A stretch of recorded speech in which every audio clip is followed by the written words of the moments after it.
WADR, promoting dialogue. It's midday in Dakar. Good afternoon and many thanks for tuning into West Africa Democracy Radio, broadcasting on 94.9 FM and around the world on WADR.org. Welcome to Newslink. Here are the top stories.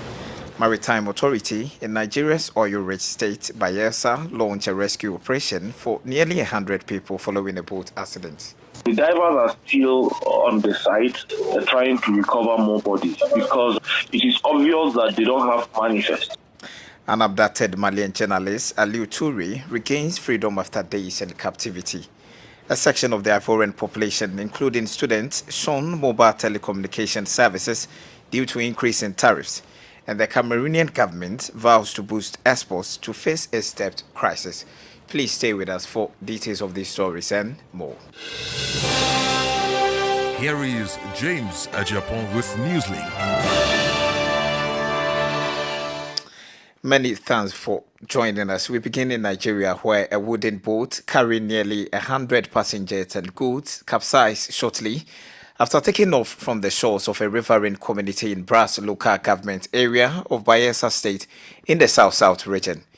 Days after the incident that happened on Saturday, only 4 lifeless bodies have been recovered while the rest are still missing. As WADR's Usman Umar reports, a search operation is still ongoing by the State Maritime Authority. After the boat continued the journey to Brass, immediately it left a community called Iwokri, disseminating Okroma clan. And the water is a dried water, so the boat is about to turn to a close-by creek going to Brass. The boat, some of the part of the boat touched the shallow area, and the boat was loaded with drums of fuel and other items at the up. So the boat bent to one side and those drums then fall, and some of the passengers too moved to that side. That is the cause of the boat mishap. That was the voice of Ogoniba Ipigansi, chairman of Bayelsa State Maritime. So far, only 4 bodies have been recovered, according to the Police Public Relations Officer, Bayelsa State Police Command, Asinim Batswat. The divers are still on the site trying to recover more bodies because it is obvious that they don't have manifest. So they don't even know the exact of persons on board that boat going to Okoma. This is the Maritime Union that gave a figure, but our own is either you have the manifest, whether it can be verifiable. We can't rely on the information they are giving out because it's just a hearsay. But from all indication, looking at the number of persons that survive and the bodies recovered, there may be some bodies still under the water. Maritime authorities in the state are blaming the incident on overloading. The state government has, however, directed relevant agencies to thoroughly investigate the mishap and put in place measures to prevent recurrence. Medical bills of all survivors are also to be settled by the state government. For Newslink on West Africa Democracy Radio, Usman Umar reporting from Abuja.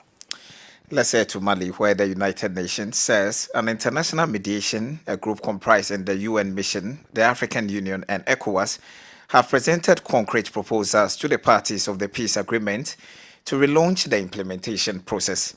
The announcement by a spokesperson of the United Nations Secretary General comes ahead of the Security Council meeting on the evolving situation in Mali on April 13, 2023. Here is Stefan Dujarric at the press briefing yesterday at the UN headquarters.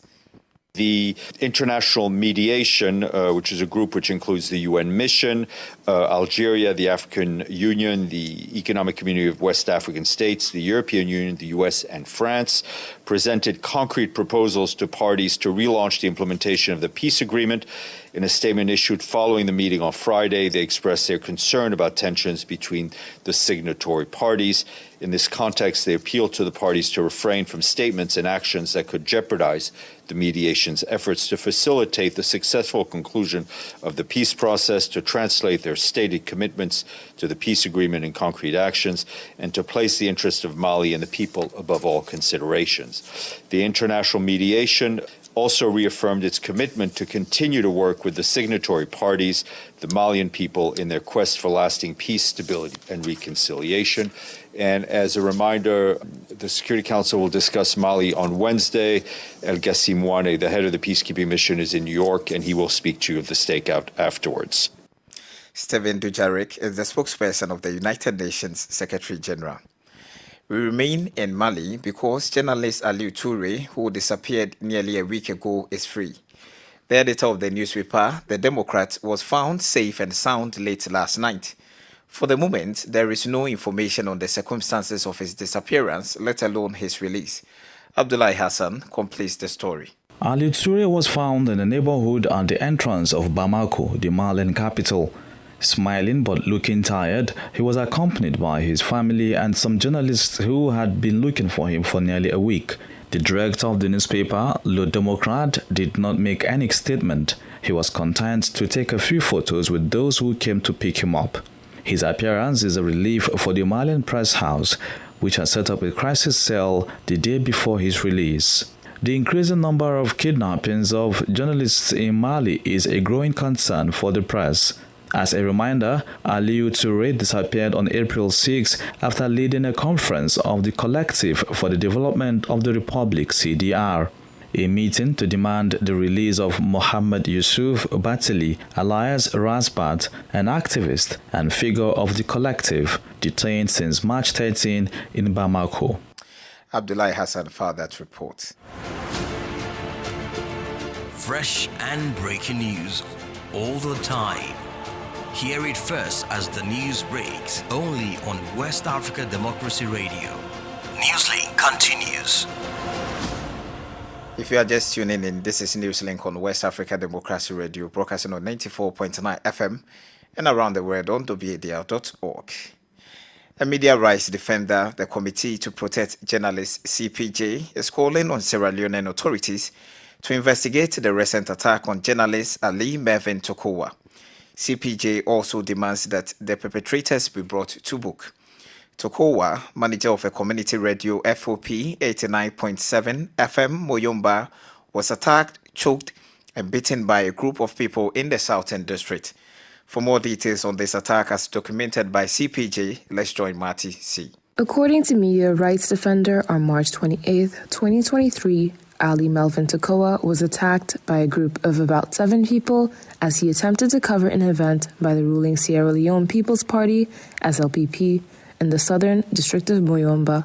The attackers, whom Tokowa identified as supporters of local SLPP politician Joseph Benedict Boga, beat the journalist as he filmed a dispute between Boga and another politician belonging to the same party. Eyewitnesses say the attackers beat Tokowa, picked him up, smashed his head into a door, hit him with a metal chair, and broke his phone in the assault that lasted about 15 minutes. Tokowa was hospitalized following the incident, according to CPJ. For his part, Boga confirmed to CPJ that the attack had taken place, but denied that Tokowa was attacked on his orders, adding that the incident was under police investigation.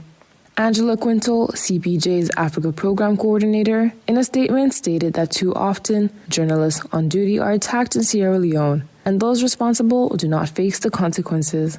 She said authorities in the country must thoroughly investigate the brutal attack on journalist Ali Melvin Tokowa and act swiftly to ensure those responsible are held accountable. Sierra Leone is scheduled to conduct general elections on June 10, 2023. In the meantime, all political rallies and campaigns are suspended. Marty C. reporting day. Economists in Ghana say the country's economic management team must ramp up efforts to secure a financial bailout from the International Monetary Fund (IMF) in the shortest possible time. This comes as the fund expresses concern over a potential wave of debt restructuring requests and is handling at a time restructuring cases are facing costly delays.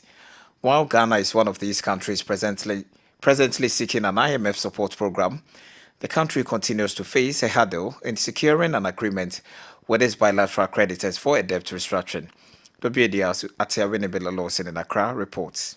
According to the International Monetary Fund Managing Director, Kristalina Georgieva, about 15% of low-income countries are already in debt distress and another 45% face high debt vulnerabilities. Speaking ahead of the IMF World Bank spring meetings, Madam Georgieva said about a quarter of emerging economies, including Ghana, are at high risk of facing default-like borrowing spreads. She therefore made a passionate appeal to richer countries to support weaker countries. About 15% of low-income countries are in debt distress, an additional 45% are near it.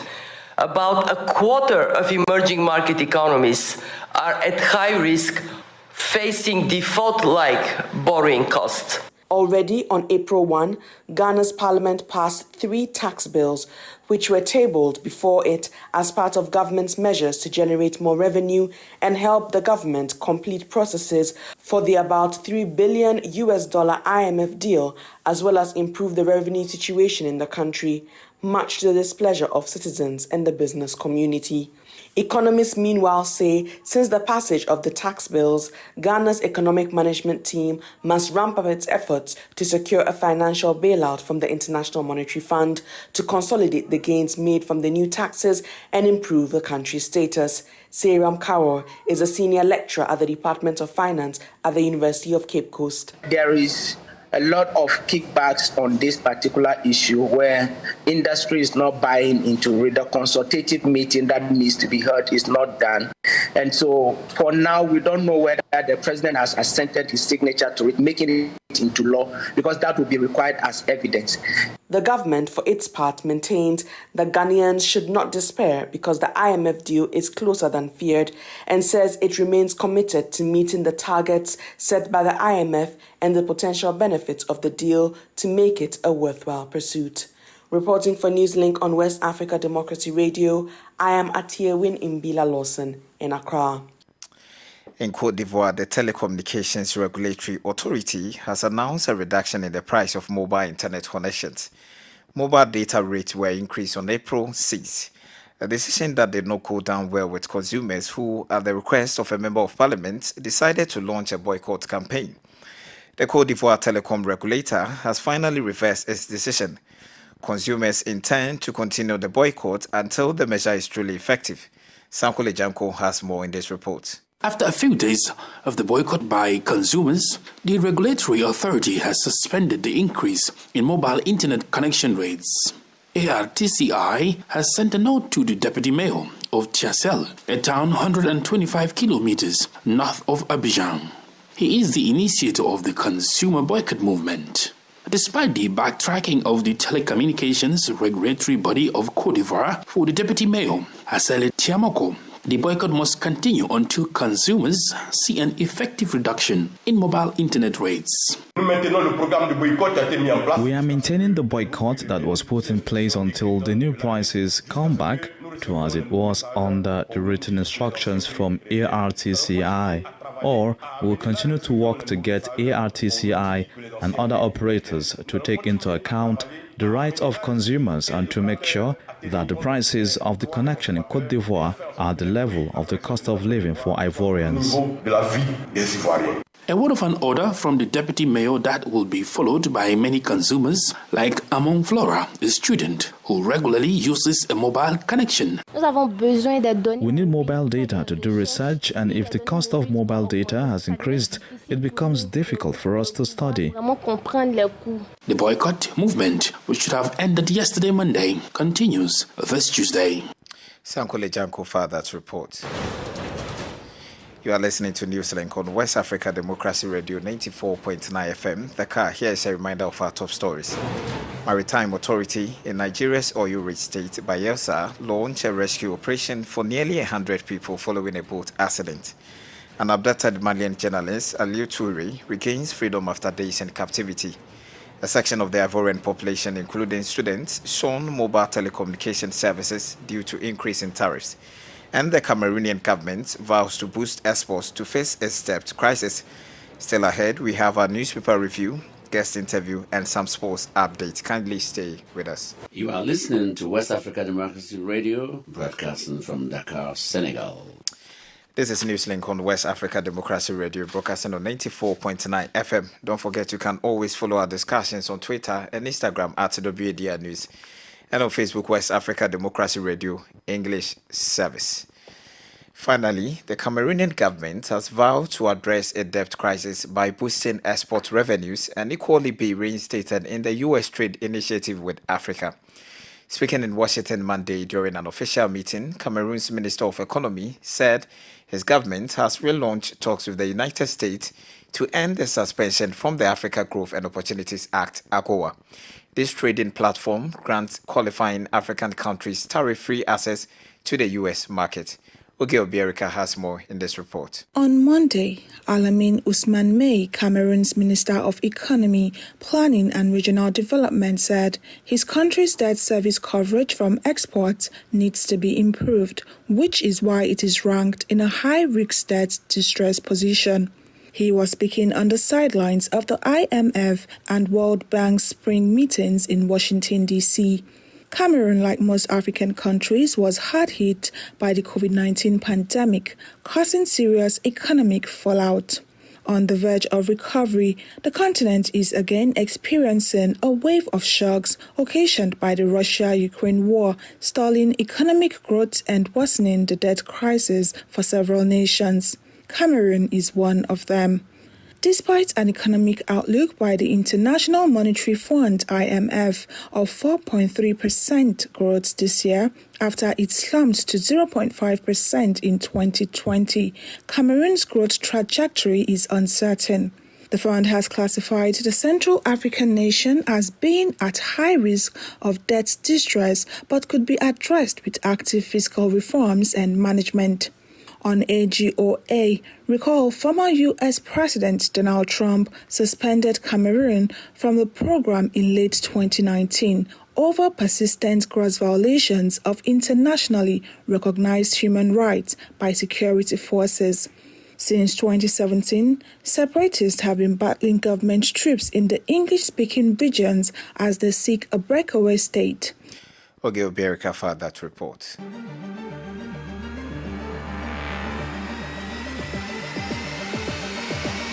This is the newspaper review. Stay on top of the news. Get the most important stories with added insight and concise review. This is the newspaper review. Let's join WADR Sudan and Tim Popper from Monrovia with our press stories. For today's edition of Press Review, we have with us 4 newspapers from Liberia. They are the New Democrat newspaper, the Front Page Africa newspaper, Hot Pepper newspaper, and the News newspaper. The New Democrat newspaper is our first stop. Fendel dwellers vow more protests, and we see the photographs of some members, community members of the Fendel community. These are people whose properties were destroyed during the regime of former President Ellen Johnson Sirleaf. So they are now seeking reparation from the government of Liberia. On the back page of the New Democrat newspaper, Imam Council rejects election of NMC leaders. We leave it right there. And this too is Liberia. We see a cartoon on the back page of the New Democrat newspaper. From the New Democrat newspaper, the Front Page Africa newspaper is next. Front Page Africa newspaper reports, Liberia put on notice. Stay on the Front Page Africa newspaper. Bag full of ammunition discovered in Ganta. The Hot Pepper newspaper is next. We need to focus on rebuilding Liberia. Diaspora Liberia encourages colleagues. Get ready. NEC tells BVR phase 2 counties. Declares phase 1 ended and successful. Flipping to the back page of the Hot Pepper newspaper. Tin Kanuba accuses Kofi's leadership of eroding PUL's moral authority. Liberia continued to record significant democratic gains under President Weah. Foreign Minister Kimbiya tells second summit for democracy. From the Hot Pepper newspaper, our last stop for today's review is the News newspaper. One round victory a must. Opposition political parties reassures President Weah. We flip to the back page of the newspaper. Morning captain in hot water, giving 24 hours to retract negative comments. Uproar in National Muslim Council.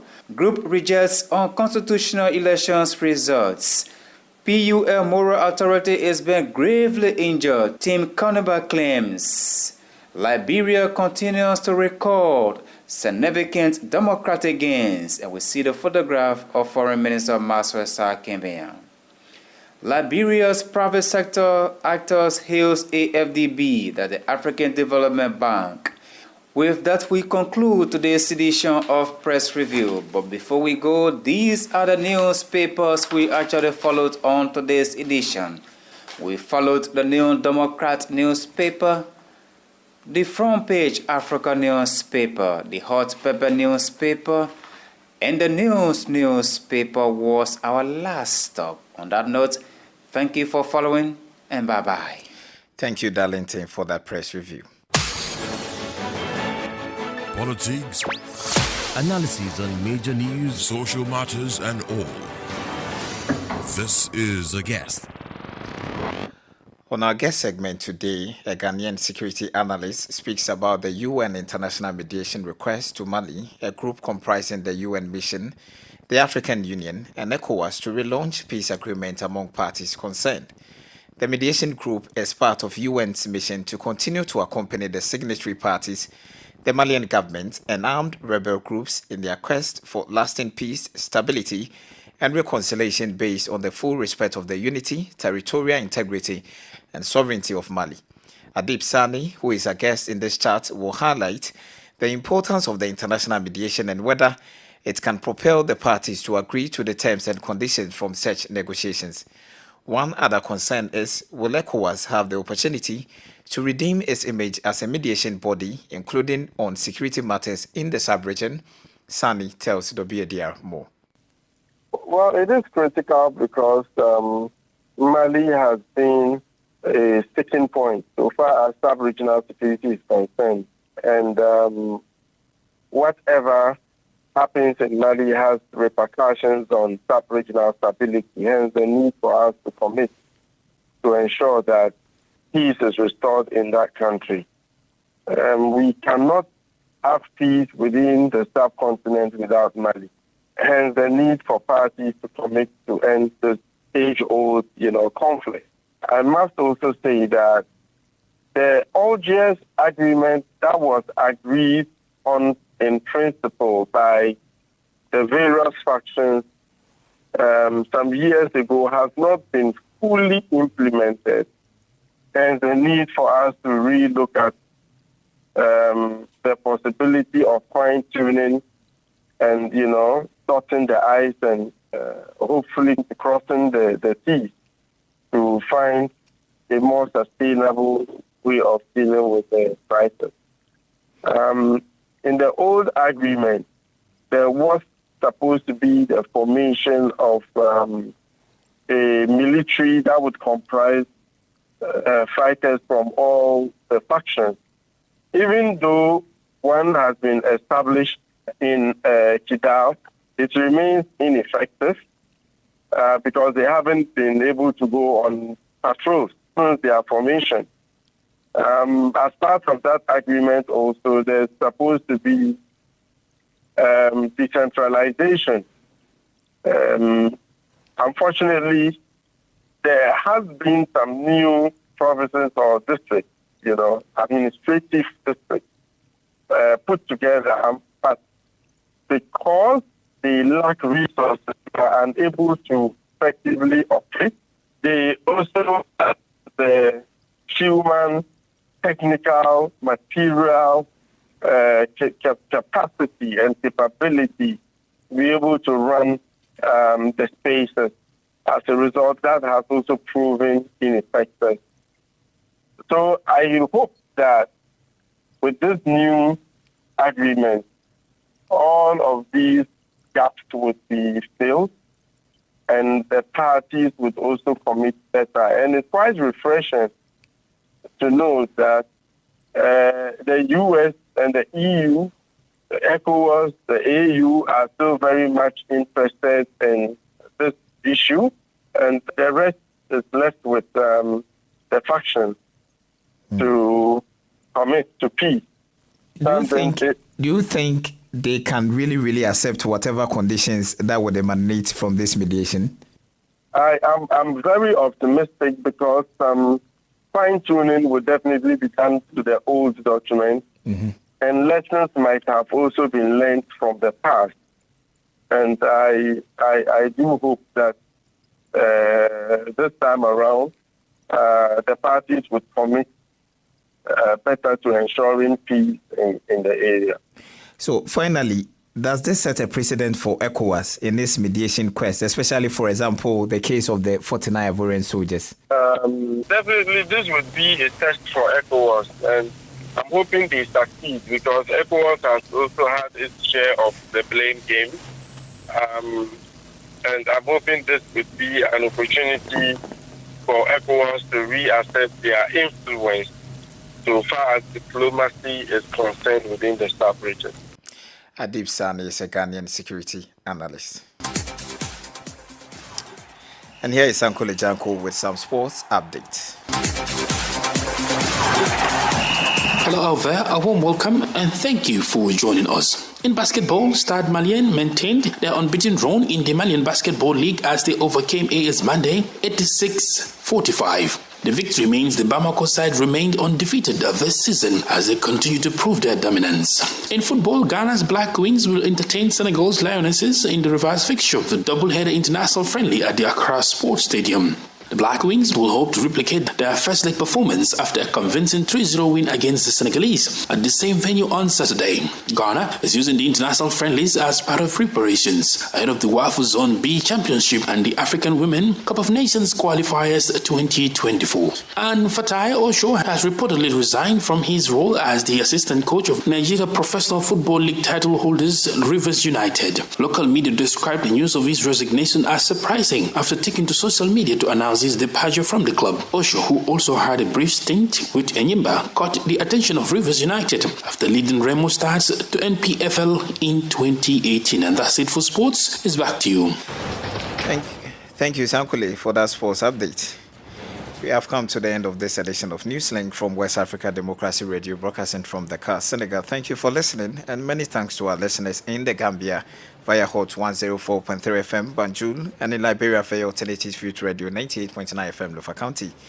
And in Ghana, Royals FM 104.7, Wenchi. Christian Mukidi has been exceptional on the console. Many thanks to Mustafa Sek for our Facebook Live coverage. Do interact with us via our social media platforms on Twitter, Instagram at WADR News, and on Facebook, West Africa Democracy Radio English Service. I am James Adjapong. Good afternoon.